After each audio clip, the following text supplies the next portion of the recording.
Very good morning students. बच्चों, आज हम करने जा रहे हैं राम लक्ष्मण परशुराम संवाद का भाग 2। तो पहले भाग में बच्चों मैंने आपको बताया कि जब सीता स्वयंवर में श्री राम जी ने शिव जी का धनुष तोड़ दिया तो परशुराम जो शिव को गुरु मानते थे और अपना गुरु का धनुष टूटने पर उन्हें बहुत क्रोध आया और वो सभा में उपस्थित हो गए और ये पूछने लगे कि किसने मेरे गुरु अर्थात शिव का धनुष तोड़ा है। तो वो उन पर बहुत ज़्यादा क्रोधित थे। तो पिछले 2 पैराग्राफ हमने कर लिए थे जिसमें परशुराम और लक्ष्मण का संवाद होता है और अंत में परशुराम कहते हैं कि तुम जो है अपने माता पिता को क्यों सोच में डालना चाह रहे हो। मेरे इस परशु से गर्भ में पल रहे बच्चे की भी मृत्यु हो जाती है छाया मात्र से। तो उसके बाद लक्ष्मण क्या कहते हैं वो हम अगले पद्यांश में पढ़ेंगे। विहसी लखनऊ बोले मृदुबानी। परशुराम की बातें सुनकर कि मेरे परशु की छाया से गर्भ में पल रहा बच्चा भी मृत्यु को प्राप्त हो जाता है, ये सुनकर विहसी होता है हंसे, लखनऊ अर्थात लखन, बोले मृदु बानी, मृदु होता है मीठी, बानी होता है वाणी। तो लक्ष्मण जो है वो परशुराम की बातें सुनकर हंसने लगे, मीठी वाणी बोलने लगे। अहो मुनीषु महाभट मानी, कि आहा मुनि आप तो महाज्ञानी हैं, आपको हम महाभट, भट्ट होता है ज्ञानी, हम आपको महाज्ञानी मानते हैं। पुनि पुनि मोहे दिखाओ कुठारो, पुनि पुनि होता है बार बार, मोही मुझे, दिखाओ मतलब दिखा रहे हैं, कुठारो मतलब कुल्हाड़ा, कि बार बार आप ये जो मुझे कुल्हाड़ा दिखा रहे हैं। चहत उड़ावन फूंकी पहाड़ू, चहत मतलब क्या चाहते हैं, उड़ावन उड़ाना चाहते हैं, फूंकी पहाड़ू, पहाड़ू मतलब पहाड़, कि क्या आप फूंक से पहाड़ को उड़ाना चाहते हैं। जो बार बार आप ये मुझे कुल्हाड़ा दिखा रहे हैं, मुझे डराना चाह रहे हैं, तो ऐसा प्रतीत हो रहा है मानो आप फूंक मार के पहाड़ को उड़ाना चाह रहे हैं। यहाँ कुम्हड़ बतिया को नाही, जे तर्जनी देखी मरी जाही। वो कहते हैं यहाँ मतलब यहाँ, कुम्हड़ बतिया होता है बच्चों छुई मुई का पौधा, को का अर्थात कोई, नाही मतलब नहीं, कि यहाँ भी कोई छुई मुई का पौधा नहीं है, हम भी कोई ऐसे वैसे नहीं हैं कि आप ये समझ रहे हैं कि हम छुई मुई के पौधे हैं। जे तर्जनी देखी मरी जाए, जे मतलब जो, तर्जनी होता है छोटी उंगली, जो तुम्हारी छोटी उंगली देखकर ही मर जाएंगे, अर्थात जैसे छुई मुई का पौधा आपकी उंगली टच करने से एकदम मुरझा जाता है। तो लक्ष्मण कहता है कि यहाँ कोई छुई मुई का पौधा नहीं है जो तुम छोटी उंगली दिखाओगे और हम मुरझा जाएंगे या मर जाएंगे। देखी कुठारू सरासन बाना, देखी देखकर, कुठारू कुल्हाड़ी, सरासर बाना जो वाणों से भरा हुआ सरासन देखकर। मैं कछु कहा सहित अभिमाना, मैं अभी तक जो आपसे कह रहा था अभिमान सहित, तो वो मैं आपके कुल्हाड़े और आपके वाणों से भरे हुए सरासन को देखकर कह रहा था, क्योंकि मैं आपको एक क्षत्रिय मान रहा था। भृगुसुत समझी जनेऊ विलोकी, और भृगुसुत, भृगु होता है भृगु कुल के वंशज थे, वो भृगु ब्राह्मण थे जिनके वो वंशज थे, कि भृगु सुत, सुत होता है पुत्र, समझकर, और आपका जनेऊ, जो जनेऊ हिंदू धारण करते हैं, आपने देखा होगा बेटा कंधे से लेकर कमर तक एक धागा बांधा जाता है, उसे जनेऊ कहते हैं। उस जनेऊ को देखकर जो कछु कहयु सहो रिस रोकी, जो कुछ कहयु मतलब कह रहे थे, सहो सहा, रिस रोकी, रिस होता है क्रोध रोककर, जो भी आप कुछ मुझे कह रहे थे मैं अभी अपना क्रोध रोककर सुन रहा था। सुर महिसुर हरिजन और गाय, हमरे कुल इन पर न सुराई, क्योंकि हमारे कुल रघुवंश कुल की, राम और लक्ष्मण का कुल था रघुवंश कुल, तो लक्ष्मण कहते हैं कि हमारे कुल की ये परंपरा है कि हम सुर, सुर होता है देवता, महिसुर, महिसुर होता है पृथ्वी के देवता अर्थात ब्राह्मण, हरिजन, हरिजन अर्थात हरि को भजने वाला, अरु, अरु का मतलब अर्थात, और गाय, गाय मतलब गाय, कि हमारे कुल में, हमरे कुल इन पर न सुराई, कि हमारे कुल में इन पर अत्याचार नहीं करते, चाहे वो देवता है, चाहे वो ब्राह्मण है, चाहे वो हरि को भजने वाला है, चाहे वो गाय है। तो मैं आप ये समझकर जो है अपने कुल की परंपरा का निर्वाह करते हुए मैं आपकी हर बात अभी तक बिना कुछ बोले सुन रहा था। बधे पापू अपकीर्ति हारे। बधे अर्थात वध करना, पापू अर्थात पाप लगना, अपकीर्ति अपयश को प्राप्त होना।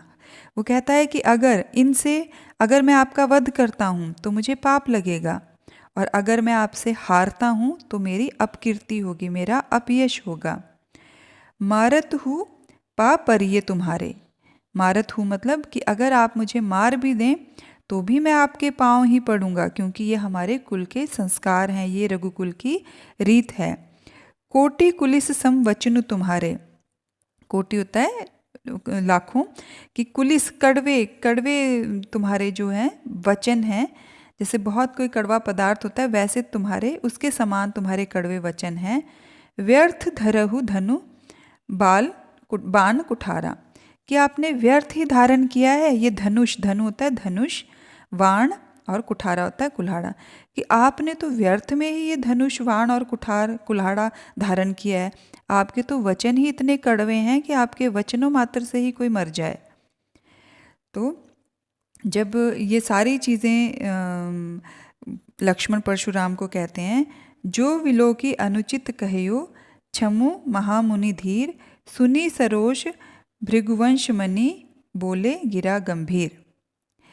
जो विलोकी अनुचित कहियो, जो भी ये विलोकी होता है देखना, कि जो भी ये देख रहा था उसे वो अनुचित कह रहा था। तब तक विश्वामित्र जो है, जो राम और लक्ष्मण के गुरु थे, वो बोल उठे क्षमु महामुनि धीर, कि हे महामुनि परशुराम जी क्षमा करें, धैर्य को धारण करें। क्यों लक्ष्मण की तरफ से विश्वामित्र बोल पड़े। तो सुनी सरोष भृगुवंश मणि, तो ये सुनकर विश्वामित्र की बात सुनकर कि क्षमु महामुनि धीर, कि हे महामुनि आप धैर्य को धारण करें और इस बालक को क्षमा करें जो ये अनुचित बातें बोल रहा है।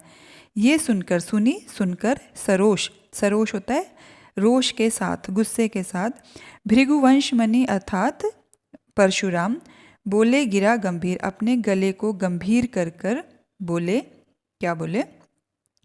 कौशिक सुनहु मंद यह बालको। कौशिक अथवा अर्थात विश्वामित्र, कि हे कौशिक आप सुनहु मतलब सुन लीजिए, मंद यह बालको, कि ये बालक जो है मंद बुद्धि वाला बालक है। कुटिलु कालवश निज कुल घालको, ये कुटिल है और कालवश मृत्यु के वश में आकर, निज होता है अपने, कुल का घालकू घातक है, कि ये बालक जो है ये कुटिल है और मृत्यु के वश में आकर ये अपने ही कुल का नाश करने वाला है। भानुवंश राकेश कलंकु, भानुवंश जो है सूर्यवंशी जो राम और लक्ष्मण थे उनके ही कुल को भानुवंश भी कहते हैं। सूर्य भानु पर्यायवाची हैं आपस में। तो कहता है कि भानुवंश के जो ये पुत्र है, भानुवंश का जो राकेश होता है चंद्रमा का जो चंद्रमा है उस पर लक्ष्मण कलंक की तरह है। निपट निरंकुशु अबुधु अशंकु, ये निपट है, बुद्धू है, निरंकुशु इस पर किसी का अंकुश नहीं है, अबुद्धु बुद्धिहीन है, अशंकु और इसमें कोई शंका नहीं है, कि ये बालक जो है अपने जो सूर्यवंशी जो चंद्रमा है उस पर एक कलंक के समान है, और ये मूर्ख है, निरंकुश है, इस पर किसी का अंकुश नहीं है, बुद्धिहीन है और इसमें कोई शंका नहीं है।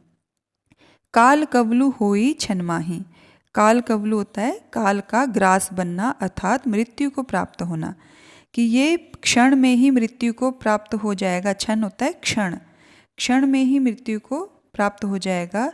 कहो पुकारी खोरी मोहिनाही, कहो पुकारी ये अभी मैं पुकार कर कह रहा हूँ, खोरी मोहिनाही, खोरी मतलब दोष देना, फिर मुझे कोई भी दोष नहीं देगा, मैं पहले ही ये सबको कह रहा हूँ कि ये बालक एक क्षण में ही काल का ग्रास मेरे हाथों बन जाएगा।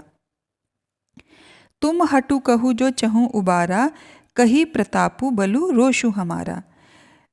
परशुराम जी कहते हैं कि हे विश्वामित्र अगर तुम हट कहू, तुम हट करके जो चाह रहे हो, चाहिए होता है चाह रहे हो, उबारा इस बालक को उबारना, इस बालक को बचाना, कही प्रताप तो मेरा प्रताप इससे कह दो, बलु रोषु हमारा, कि मेरा प्रतापु मतलब प्रताप, बलु मतलब बल, रोषु मतलब क्रोध हमारा। परशुराम अपने बारे में बात कर रहे हैं कि अगर तुम चाहते हो कि इस बालक की हत्या मैं ना मेरे हाथों ना हो, तो इसे मेरे प्रताप, बल और क्रोध के बारे में बता दो। लखन कहेयु मुनु सुजसु तुम्हारा, पर लखन जो है वो चंचल स्वभाव के थे, वो परशुराम की बातें सुनकर फिर बोल पड़े और उन्होंने कहा, लखन कहेयु, लखन ने कहा, मुनि सुजसु तुम्हारा, कि हे मुनि तुम्हारा सुयश हो, तुम ही अछत को वर्णे पारा, कि तुम जो है अछत को वर्णे पारा, तुम कब से जो है बिना रुके अपना वर्णन किए जा रहे हो कि मैं ये हूँ, मैं वो हूँ, मैं बाल ब्रह्मचारी हूँ, मेरा प्रताप बहुत बड़ा है, मेरा बल बहुत बड़ा है, मेरा रोष बहुत बड़ा है। तो तुम लगातार अपने बारे में ही वर्णन किए जा रहे हो। अपने मुँह तुम आपनी करनी, कि तुम अपने मुँह से ही अपने बारे में बोले जा रहे हो कि मैं बहुत ज्ञानी हूँ, बाल ब्रह्मचारी हूँ। बार अनेक भांति बहुवर्णी, बार अनेक मतलब अनेक बार, भांति बहु मतलब बहुत भांति भांति प्रकार से अपनी करनी को सुनाए जा रहे हो, अपनी प्रशंसा किए जा रहे हो। नहीं संतोषु ता पुनि कछु कहियो, नहीं संतोषु अर्थात अगर आपको अभी भी संतोष नहीं हुआ अपना वर्णन करने से, ता पुनि, पुनि अर्थात दोबारा, कुछ कहियो आप और कुछ कहिए अपने बारे में, अपनी और प्रशंसा कीजिए। जनि रिस रोकी दुसह दुख सहियो, मतलब रिस होता है क्रोध, कि आप क्रोध को रोकिए मत, दुसह दुख और ये ना सहन करने वाले दुख को भी सहन मत करिए, आप अपनी जितनी प्रशंसा करना चाहते हैं उतनी प्रशंसा कीजिए। वीर व्रति तुम धीर अछोभा, गारी देत ना पायो शोभा, कि आप जो कहते हैं कि आप वीर व्रति हैं और धैर्यवान हैं, तो आपको अछोभा मतलब ये शोभा नहीं देता, जो गारी देत ना पायो शोभा, जो आप ये बार बार मुझे गालियाँ दे रहे हैं, निरंकुशु बोल रहे हैं, निपट बोल रहे हैं, अबुधु बोल रहे हैं, तो ये गाली देना आपको शोभा नहीं देता है। सूर समर करनी करही, सूर होता है बेटा, सूर होता है आपका जो विद्वान होता है, जो रण में लड़ने वाला शूरवीर, सूर समर, समर होता है युद्ध का क्षेत्र, कि जो सूर होते हैं, जो योद्धा होते हैं, वो समर युद्ध के मैदान में करनी करके दिखाते हैं, युद्ध लड़के दिखाते हैं। कहीं न जानवे ही आपू, ये नहीं कि अपने बारे में व्याख्यान करते रहे कि मैं तो बड़ा बलशाली हूँ, मैं बड़ा विद्वान हूँ। तो ये शौर्यवीर जो होते हैं वो ऐसा नहीं करते। शौर्यवीर जो हैं समर अर्थात युद्ध के मैदान में युद्ध लड़के दिखाते हैं, अपनी व्याख्या नहीं करते। विद्वान रण पाई रिपु, कायर कथि प्रतापु, विद्यमान होता है अपने समक्ष पाना, रण होता है अर्थात रण का क्षेत्र, युद्ध का क्षेत्र, पाई पाकर, रिपु दुश्मन, कि अपने सामने रण के क्षेत्र में अपने दुश्मन को विद्यमान पाकर, कायर कथि प्रतापु, कायर व्यक्ति ही कथि होता है कहता है अपने प्रताप के बारे में, कि मैं ऐसा हूँ, मैं बलशाली हूँ, मैं विद्वान हूँ, मुझसे तुम हार जाओगे। तो ये सारी कथनी जो है वो कायरों की होती है। जो शूरवीर होते हैं वो युद्ध लड़कर दिखाते हैं, ये लक्ष्मण ने कहा। अगला पद्यांश जो है वो फिर लक्ष्मण ही कहते हैं, तुम तो कालू हाँक जनु लावा, बार बार मोहि लागी बुलावा। वो कहते तुम तो ऐसे बोल रहे हो कि कालू को हाँक कर, जब हम जानवरों को हाँक कर लाते हैं ना, तो कि काल जैसे तुम्हारा पाला हुआ कोई पालतू जानवर है और तुम काल को अभी हाँक कर ले आओगे, बार बार मुझे मोहि लगा बुलावा, कि बार बार मुझे बोले जा रहे हो तुम काल के वश में आ जाओगे, तुम्हें काल कवलू बन जाओगे, अभी तुम्हारी मृत्यु हो जाएगी। तो आप तो परशुराम जी ऐसे बोल रहे हैं मानो आप अभी काल को हाँक कर ले आएंगे, जैसे वो आपका पालतू जानवर है। तो फिर ये सारी बातें लक्ष्मण की सुन के परशुराम को क्रोध आ गया। सुनत लखन के वचन कठोरा, सुनत लखन, लखन अर्थात लक्ष्मण के वचन कठोर, ये सारे लक्ष्मण के कठोर वचन सुनकर परसु सुधारी धरुयु कर घोरा, फिर जो परशुराम जी थे उन्होंने अपना कुल्हाड़ा बिल्कुल सुधार लिया, ऊपर उठा लिया और वो बिल्कुल क्रोधित हो गए और अब लक्ष्मण पर वार करने ही वाले थे। तो उन्होंने कहा, अब जनि देव दोषु मोहि लोगु, कि अब चाहे दोषु दोष देना, मोहि मुझे, लोगु मतलब लोग, कि अब चाहे मुझे लोग कितना भी दोष देंगे, कटुवादी, कटुवादी अर्थात कड़वे वचन बोलने वाला, बालकु यह बालक वध जोगु, वध के ही लायक है। वो अपना कुल्हाड़ा उठा लेते हैं और कहते हैं कि अब चाहे मुझे कोई कितना भी दोष देगा, ये जो कटुवादी है, कड़वा बोलने वाला ये जो बालक है, अब ये वध के योग्य ही है और मैं इसका वध करने जा रहा हूँ। बाल विलोकी बहुत मैं बाँचा, बाल मतलब बालक समझकर, विलोची विलोकी होता है देखकर, कि तब से बालक देखकर मैं बहुत देर इसकी बातें सुनता रहा। अब येहू मर निहार भा सांचा, पर अब ये मर निहार होता है मृत्यु के समीप, अब ये मृत्यु के समीप पहुंच गया है और मैं ये सच कह रहा हूँ, अब इसे मेरे हाथों से कोई नहीं बचा सकता। जब ऐसी परिस्थिति बन गई तो सब घबरा गए और फिर से विश्वामित्र अर्थात कौशिक बीच में बोल पड़े। कौशिक कहा, क्षमीय अपराधो, क्षमीय मतलब क्षमा कीजिए। कौशिक जी ने कहा कि हे परशुराम, कृपा करके आप इस बालक का अपराध क्षमा कीजिए। बाल दोष गुण गण ही न साधु, बाल दोष, बालकों के दोष और गुण, गण ही मतलब उनकी गिनती नहीं करते साधु जो सज्जन व्यक्ति होते हैं, कि बालकों के दोष का और गुणों को सज्जन व्यक्ति नहीं गिनते, उन्हें इग्नोर करते हैं।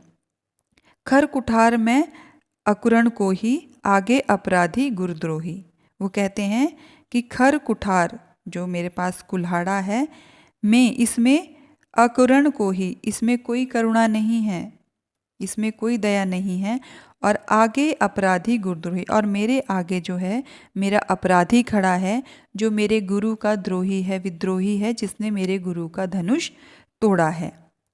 उत्तर देत छोड़ो बिनु मारे, केवल कौशिक सील तुम्हारे। फिर परशुराम उत्तर में कहते हैं, देत छोड़ो, कि मैं इसे अब आखिरी बार छोड़ रहा हूँ, बिनु मारे बिना मारे, केवल कौशिक अर्थात विश्वामित्र, सील तुम्हारे, कि सिर्फ तुम्हारे निवेदन पर, तुम जो जिस तरह से बात कर रहे हो, याचना कर रहे हो, प्रार्थना कर रहे हो, मैं सिर्फ तुम्हारे कहने पर इस बालक को छोड़ रहा हूँ। नाता यही कटी कुठार कठोरे, गुर ही उरिन होते हु क्षम थोड़े। वो कहते हैं कि नहीं तो मैं यहीं काटी मतलब काट डालूंगा, कुठार कुल्हाड़े से, ये जो मेरे पास कुल्हाड़ा है मैं इससे अभी इसके टुकड़े टुकड़े कर डालूंगा। और गुरु ही मतलब गुरु, उऋण, उऋण होता है बेटा ऋण से मुक्त होना, तो मैं अभी श्रम थोड़े, श्रम मतलब मेहनत, कि मैं अभी थोड़ी सी मेहनत से अपने गुरु के ऋण से मुक्त हो जाऊंगा, अर्थात इसकी हत्या कर डालूंगा। गाधी सुनु कह हृदय हसी, मुनि हरिहरे सूझ। तो गाधी जो कौन थे, वो विश्वामित्र को ही गाधी कहते हैं, उनका ही पर्यायवाची है। तो विश्वामित्र ये सुनकर कह हृदय हसी, वो मन ही मन हृदय में हंस रहे थे कि मुनि ही हरिहरे सूझ, कि मुनि को तो ना, परशुराम जी को तो हरा हरा दिखाई दे रहा है। जो कौशिक थे, विश्वामित्र थे, वो मन ही मन हंसने लगे उनकी बातें सुनकर। क्यों? अयमय खांड न उखमय अजहू न बूझ अबूझ। अयमय होता है लोहे की खांड, लोहे का डंडा, रॉड जिसको बोलते हैं, लोहे की रॉड। वो कहते हैं ना उखमय, उखमय होता है गन्ने का जो डंडा होता है। वो कहते हैं कि ये जो परशुराम इस तरह से बातें बोले जा रहे हैं, तो ये सुनकर कौशिक को हंसी आती है मन ही मन में, और वो कहते हैं कि परशुराम जी को तो हरा ही हरा दिखाई दे रहा है। उनको ये पता ही नहीं है कि जिन राम लक्ष्मण को ये गन्ने के डंडे के भांति कोमल और नाजुक समझ रहे हैं, वो लोहे के डंडे के बराबर मजबूत और विद्वान हैं। अजहू न बूझ अबूझ, कि ये बात जो है अभी भी इन्होंने नहीं बूझी कि ये दो विद्वान जो हैं वो कोई गन्ने का डंडा नहीं है, ये लोहे की रॉड हैं, मतलब इतने मजबूत और शक्तिशाली हैं, तो इनको मारना इतना सरल नहीं। फिर से दोबारा से लक्ष्मण वही चंचल स्वभाव फिर बोल पड़े, कहियो लखन मुनि शील तुम्हारे। तो लक्ष्मण कहते हैं कि आपका शौर्य महान हो, आप बहुत उत्तम हैं। का नहीं जान विदित संसार, को नहीं जान विदित संसारा, विदित होता है जानना। वो कहता है कि आप तो बहुत शौर्यवान हैं, ये तो सारा संसार जानता है। माता पिता ही उऋण भय नीके, कि आप तो अपने माता पिता के ऋण से भी उऋण हो गए हैं, क्योंकि आपके पिता ने कहा, इसमें एक व्यंग छुपाता है, क्योंकि परशुराम के पिता ने कहा था कि अपनी माँ रेणुका का गला काट दो, तो वो उन्होंने अपनी माँ का गला काट दिया था। तो वो कहते हैं माता पिता के ऋण से तो तुम उऋण हो ही चुके हो। गुरु ऋणु रहा सोचू बढ़ जी के, और अब सिर्फ मात्र गुरु का ऋण रहा, तो वो तुम उतारने हमारे पास यहाँ आ गए। सो जनु हमरे ही माथे काढ़ा, तो सो हमरे ही मतलब हमारे माथे काढ़ा, मतलब वो तुम हमारे माथे से निकालना चाहते हो, हमसे निकालना चाहते हो वो गुरु ऋण, जो तुम्हारे ऊपर गुरु ऋण है वो हमसे, हमारे द्वारा उससे मुक्त होना चाहते हो। दिन चढ़ी गए ब्याज बढ़ बाढ़ा, वो कहते हैं लगता है कि जितने दिन चढ़ रहे हैं उतना गुरु का ब्याज भी तुम्हारा बढ़ता जा रहा है, इसलिए तुम अपने ब्याज को हमारे सिर से निकालने यहाँ पहुँच गए। अब आनिए व्यवहारिया बोली, आनिए मतलब आइए, कि अब आप ना व्यवहार की बात करो, लेन देन की बात करो, क्या चाहते हो। तुरंत देऊ मैं थैली खोली, लक्ष्मण कहते हैं कि जितना भी तुम्हारे ऊपर गुरु का ऋण है ना, तुम बोलो व्यवहार की बात करो, मैं तुम्हें अपनी थैली से निकाल के सारा ऋण दे देता हूँ। तो ये सुनकर परशुराम को और क्रोध आ गया, क्योंकि लक्ष्मण जो है वो अनुचित बोले जा रहे थे, क्योंकि वो क्रोधी स्वभाव के थे और चंचल स्वभाव के थे। तो परशुराम जी बोले, सुनी कटु वचन कुठार सुधारा, सुनकर कटु कड़वे वचन कुठार कुल्हाड़ा सुधारा। उन्होंने फिर से लक्ष्मण के कड़वे वचन सुनकर कुल्हाड़े को सुधारा, मतलब उठा लिया। हाय हाय सब सभा पुकारा, और जब ये दृश्य देखा तो सारी सभा हाय हाय करके पुकारने लग गई, क्योंकि अब सबको निश्चित हो गया था कि परशुराम जो है वो अपने कुल्हाड़े से लक्ष्मण पर प्रहार कर देंगे। भृगुवर परसु दिखावही मोही, विप्र विचारे बचो नृपदोही। फिर लक्ष्मण बोल पड़ते हैं कि भृगुवर अर्थात मुनिवर ऋषिवर, परशुराम जी को कहते हैं वो, परशु कुल्हाड़ा, दिखावो ही मोही, कि आप ये जो कुल्हाड़ा मुझे दिखा रहे हैं, विप्र होता है ब्राह्मण, विचारी विचार कर लीजिए, बचो बचिए, नृपदोही राजा के द्रोही होने से बचिए, कि हे ब्राह्मण जो आप बार बार मुझे ये कुल्हाड़ा दिखा रहे हैं, तो आपसे अनुरोध है कि आप राजा के द्रोही होने से अपने आप को बचाइए, क्योंकि राजा का द्रोही जो है वो मृत्यु को ही प्राप्त होता है।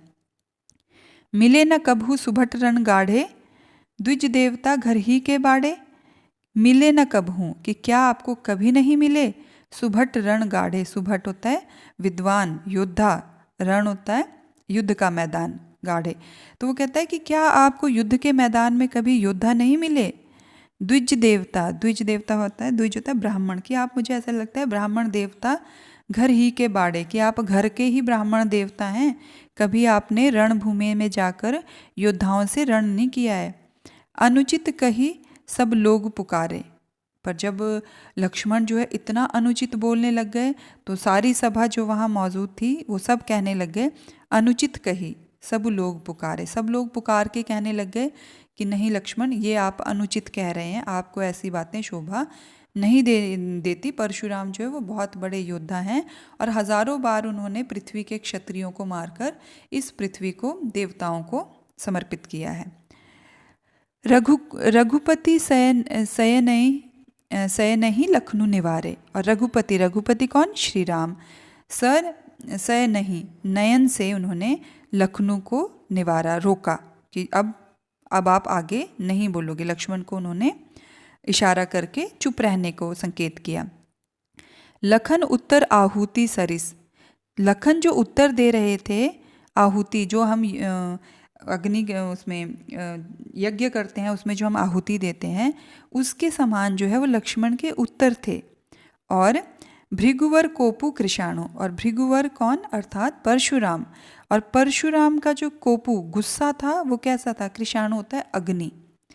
तो जो परशुराम का क्रोध था वो अग्नि की तरह था और लक्ष्मण के जो उत्तर थे वो आहुति की तरह थे। जैसे ही हम अग्नि में बच्चे घी की आहुति डालते हैं आग और भड़क जाती है। तो बढ़त देखी, बढ़त मतलब बढ़ते हुए, देखी देखकर, इसको बढ़ता हुआ देखकर जल सम वचन बोले रघुकुल भानु, कि जल के समान वचन रघुकुल भानु अर्थात श्री राम जल के समान वचन बोलने लगे ताकि वो अग्नि समाप्त हो। जो उनमें वार्तालाप था जिससे क्रोध और बढ़ा जा रहा था, और वो श्री राम जो है जल के समान वचन बोलने लगे ताकि ये क्रोध की अग्नि शांत हो जाए। तो लक्ष्मण के उत्तर आहुति की तरह थे, और जो भृगुवर थे, परशुराम जी थे, उनका क्रोध अग्नि की तरह था। तो वो अग्नि जलाए जा रहे थे और लक्ष्मण अपने उत्तर से उन पे उस आग को और भड़काए जा रहे थे। इसको बढ़ता देख रघुकुल भानु अर्थात श्री राम जी अपने जल के समान वचन बोलने लगे। और इसके बाद बेटा फिर रामायण का अगला भाग है, तो आपको यहीं तक है ये पद्यांश, जिसमें राम, लक्ष्मण और परशुराम के संवाद का कुछ हिस्सा है। तो आशा है आप सभी को ये समझ आया होगा। धन्यवाद।